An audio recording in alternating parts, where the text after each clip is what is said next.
యేసుక్రీస్తు ప్రభు వారి అత్యంత శ్రేష్టమైన నామములో మీ అందరికీ వందనములు తెలియపరుస్తూ ఉన్నా.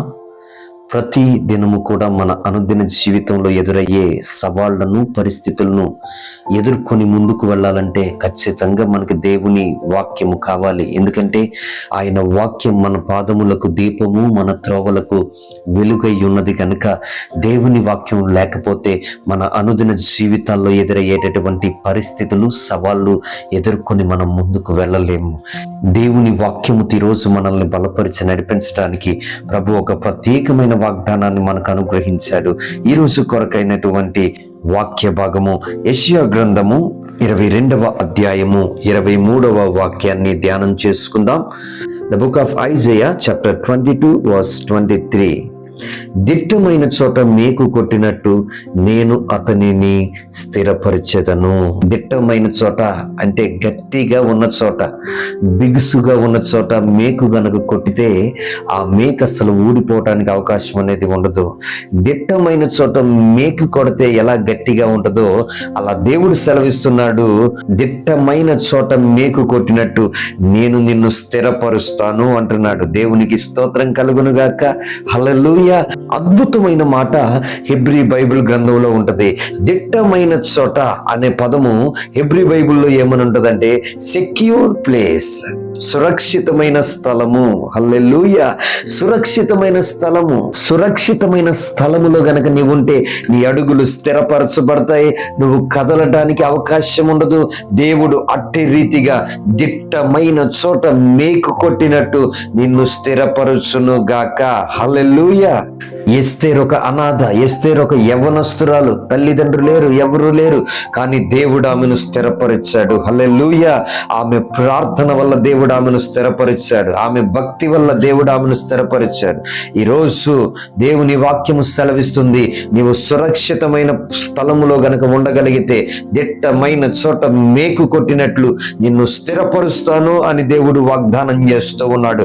119వ కీర్తన 133వ వచనములో భక్తుడు అంటాడు, దేవుని వాక్యం మాత్రమే ఆయన్ని స్థిరపరుస్తుందంట.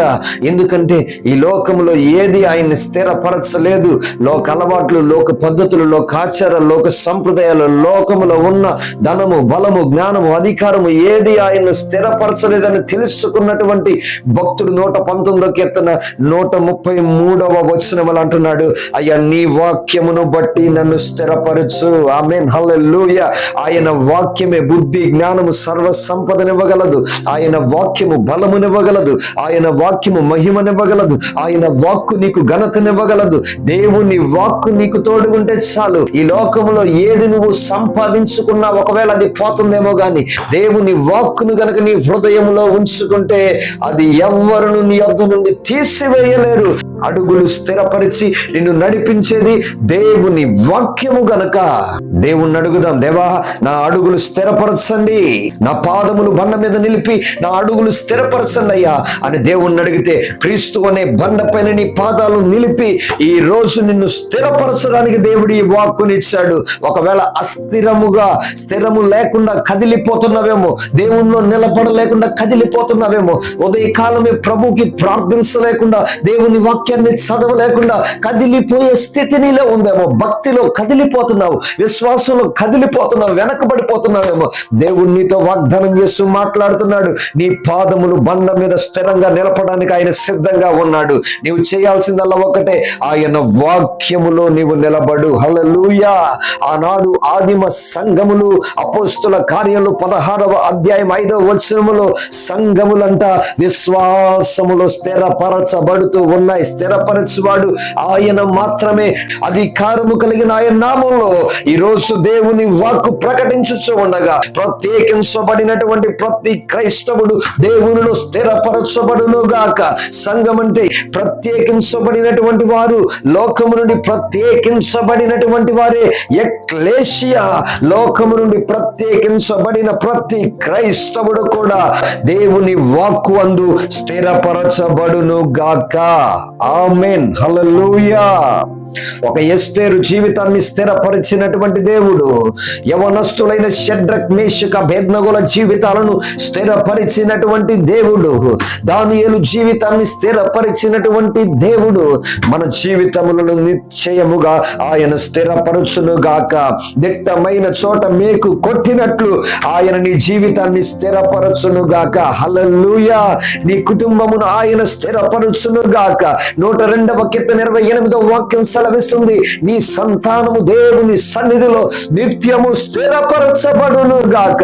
దిట్టమైన చోట మేకు కొట్టినట్లు దేవుడు నిన్ను స్థిరపరచును గాక. ఆమెన్. ఈ వాక్కులు మన హృదయాలలో ప్రభువు ఫలింపచేయును గాక. ఆమెన్. ప్రార్థన చేసుకుందాం. ప్రేమగల మా తండ్రి, కృపగల దేవ, మీకే స్తోత్రాలు.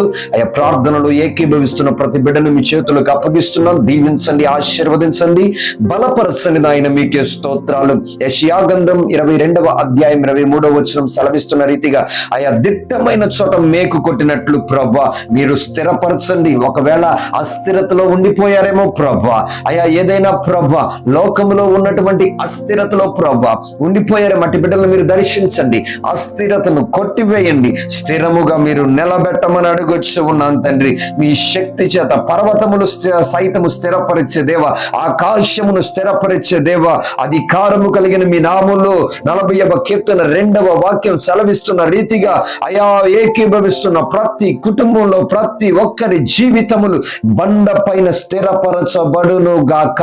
90వ కీర్తన 17వ వాక్యం ప్రకారము అయా బిడ్డల చేతి పనులన్నీ స్థిరపరచబడును గాక. 89వ కీర్తన 3వ వాక్యం ప్రకారము అయా కుటుంబం అంతయు స్థిరపరచబడును గాక. అయా 119వ కీర్తన 28వ వాక్యం ప్రకారము నీ వాక్యము ద్వారా ప్రతి ఒక్కరు స్థిరపరచబడును గాక. అయా కుటుంబంలో శాంతి సమాధానాలు లేక ప్రభా, నెమ్మది లేక ప్రభా, అయా అణగారిపోతున్న జీవితాలను జ్ఞాపకం చేసుకోండి. అయా గలిబిలి చెందుతున్న కలవరంతో ప్రభా నిండిపోయిన కుటుంబాలను జ్ఞాపకం చేసుకోండి. యెషయా గ్రంథం 26:12వ వాక్యం సెలవిస్తున్న రీతిగా అధికారము కలిగిన మీ నామములో వారి వారి కుటుంబాల్లో సమాధానమును స్థిరపరచమని అడుగుచూ ఉన్నాను తండ్రి. నెమ్మదిని కలిగించండి, బలపరచండి తండ్రి. అయా 1 కొరింథీ 1:8 ప్రకారము అంతము వరకు మీ బిడ్డలను మీరు స్థిరపరిచి నడిపించమని అడుగుచూ ఉన్నారు. ప్రయాణాల్లో ఉన్న వారిని మీరు జ్ఞాపకం చేసుకోండి ప్రభా, ప్రయాణాలు చేస్తున్న వారిని మీరు జ్ఞాపకం చేసుకోండి ప్రభా. అయా ప్రయాణాలు చేసి ప్రభా వారు మరలా క్షేమముగా తిరిగి ఇంటికి రావడానికి మీరే సహాయము చేయండి. మీ దూతల్ని కావలిగా ఉంచి మీరు నడిపించమని అడగొచ్చు ఉన్నా. ఎవరెవరైతే అనారోగ్యములతో బాధపడుతున్నారో అట్టి వారి పైకి మీ యొక్క దైవికమైన హస్తాన్ని చాపమని అడగొచ్చు ఉన్నా. మీ చాపిన చేతులతో తాకి బలపరచు సంపూర్ణ విడుదల స్వస్థత అనుగ్రహించండి. మీ రక్తముతో ప్రోక్షించమని అడగొచ్చు ఉన్నాను. నెమ్మదిని దయచేయండి, సంపూర్ణ ఆరోగ్యమును దయచేయండి కృపగల దేవ. మీకే స్తోత్రాలు. అయ్యా ఉద్యోగ ప్రయత్నాలలో వ్యాపార ప్రయత్నాలలో ఉన్న వారిని మీ చేతులకు అప్పగిస్తున్నా. మీ కార్యములు జరిగించండి, మీ జ్ఞానముతో నింపి నడిపించమని అడగొచ్చు ఉన్నా. అయ్యా గర్భఫలం కోసం ఎదురు చూస్తున్న వారిని ప్రభు మీ చేతులకు అప్పగిస్తూ ఉన్నా. అయ్యా మీ హస్తంతో తాకండి, బలపరచండి ప్రభు. ద్వారములు తెరవమని అడగొచ్చు ఉన్నా. బలమైన కార్యములు జరిగించండి. ఒక హన్నాను దర్శించిన రీతిగా, శూనేమీరాను దర్శించిన రీతిగా, ఎలిజబెత్ను దర్శించిన రీతిగా మీ హస్తంతో తాకి బలపరిచి ప్రభు బండ మీద స్థిరపరిచి గొప్ప కార్యాలు జరిగించమని అడగొచ్చు ఉన్నాను తండ్రి. ప్రతి కుటుంబాన్ని దీవించండి, ఆశీర్వదించండి నాయన. ఏకీభవిస్తున్న ప్రతి ఒక్కరిని మీ హస్తాలకు అప్పగిస్తున్నా. అయా ఎగ్జామ్స్ రాస్తున్న వారిని మీ చేతులకు అప్పగిస్తున్నాను తండ్రి. మీ జ్ఞానంతో నింపండి, బలపరచమని అడగొచ్చు ఉన్నాను తండ్రి కృపగల దేవ. ఇటు రీతిగా మీ వాక్కులు ధ్యానించడానికి మీరు అనుగ్రహించిన కృపను బట్టి స్తోత్రాలు చెల్లిస్తూ మీ వాక్కును మా హృదయంలో ప్రభువా నెరవేర్చమని, మీ వాగ్దానాలు మా హృదయాలలో ప్రభువా ఫలింప చేయమని సమస్త మహిమ ఘనత ప్రభావాలు మీకే అర్పిస్తూ యేసు పరిశుద్ధ నామములో ప్రార్థిస్తూ ఉన్నాం తండ్రి. Amen, amen. అందరికీ వందనములు. దేవుడు మిమ్మల్ని దీవించును గాక. Amen, amen.